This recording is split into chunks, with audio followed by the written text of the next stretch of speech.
Hello, my third grade readers. Welcome to our lesson for today.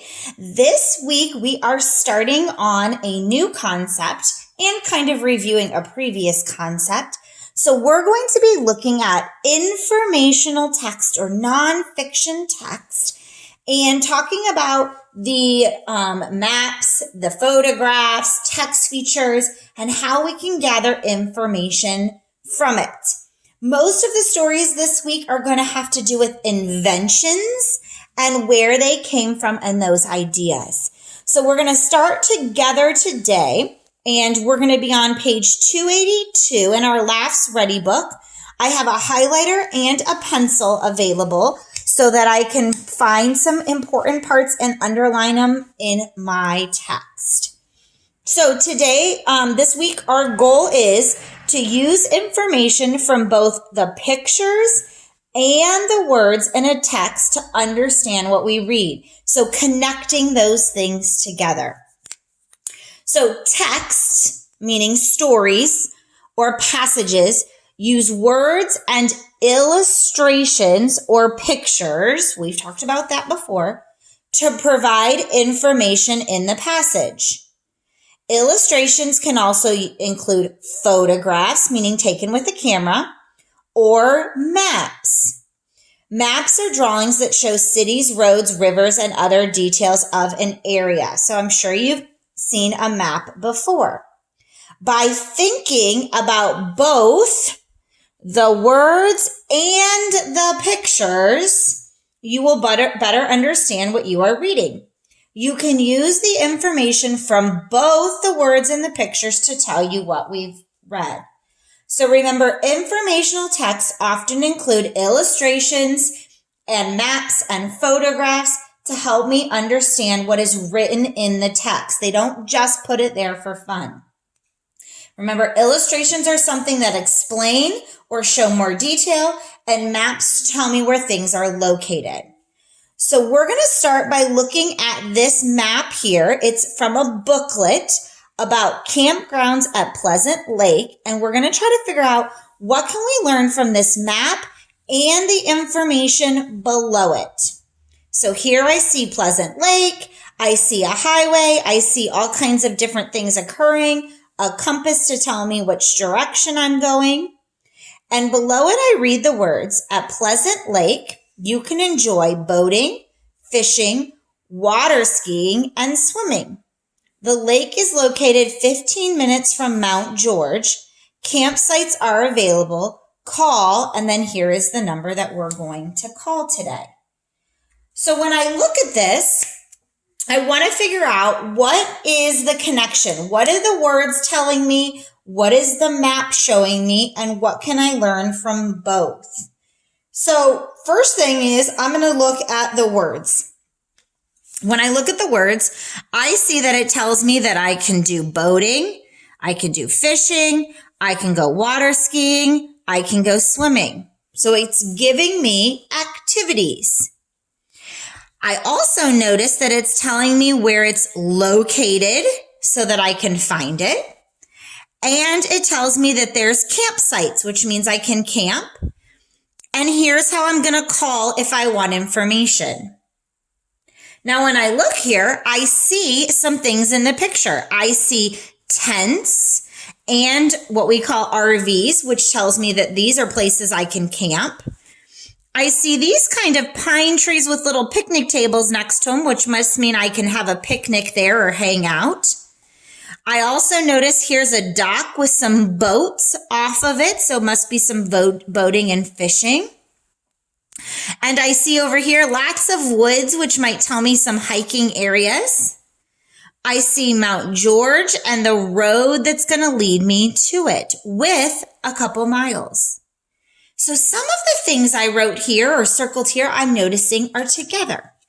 Let's go ahead and put them on our graphic organizer here on the next page just to help us organize our thoughts. So first, what the words tell. Well, they already said what we can do, which is what we underlined. Boating, fishing, water, skiing, and swimming. What else did we learn from the words? Well, we learned how to get there. So we learned the location of Pleasant Lake and how long it takes to get there. So it said 15 minutes, which gave me a time. So I learned the location of Pleasant Lake. Oh, I should have capitalized the L in Lake, and how long it took to get there. What else did we learn from those words? What else did we underline? Well, we also underlined that I can camp. So we learned that there's campsites to use. What else did those words tell us? Oh, I know. We also underlined the phone number. So we learned the number to call for information or to book a campsite. So by looking at the words, I was able to find out that information. Well, let's remember what we circled in the map. So take a moment and look. What did we learn from looking at the map? Well, first thing we did is we can kind of even match this. We learned how far it is from Mount George. How far Pleasant Lake is. How far Pleasant Lake is from Mount George. In the map, it showed us that we're going to go 10 miles down Highway 34. So I was able to find that in the map. Included in that, I learned the road to take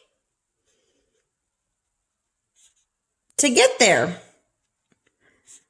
If I'm at Mount George, I need to make sure I get on Highway 34 in order to make it to Pleasant Lake. That's that road. I learned where the campsites were located. We had circled those. So the map showed me where the campsites were located. Remember we circled over here the tents? They were all over, tents and RVs.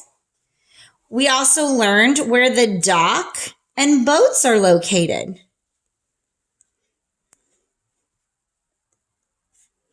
So I was able to find out more specific details once we made it to Pleasant Lake. So we know how far it is. We know the road to get there. We found out where the campsites were. We also had found where the docks and the boats were located so that we knew what to use to get there. So there's information from both. So I want you to think about, what did we learn from these words that was not on the map? What information was given in the words that was not on the map? And what did we learn from the map that was not given in the words? Some things were given in both, and some were only given through one. If I had just read, I would have missed some information. If I had just looked at the map, I would have missed some information. What is that? So in the next part, you're going to actually answer this talk part, which is what I just said. What did we learn from the words that were not on the map? So what was here that wasn't here? And what did we learn from the map that was not in the words? What was in the map and not the words? So you can refer back to them. Remember, what was in the words, not here, and what was on the map, but not in the words. Okay, we're going to meet again later this week, and we're going to look at an invention and use a photograph and the words to make those connections.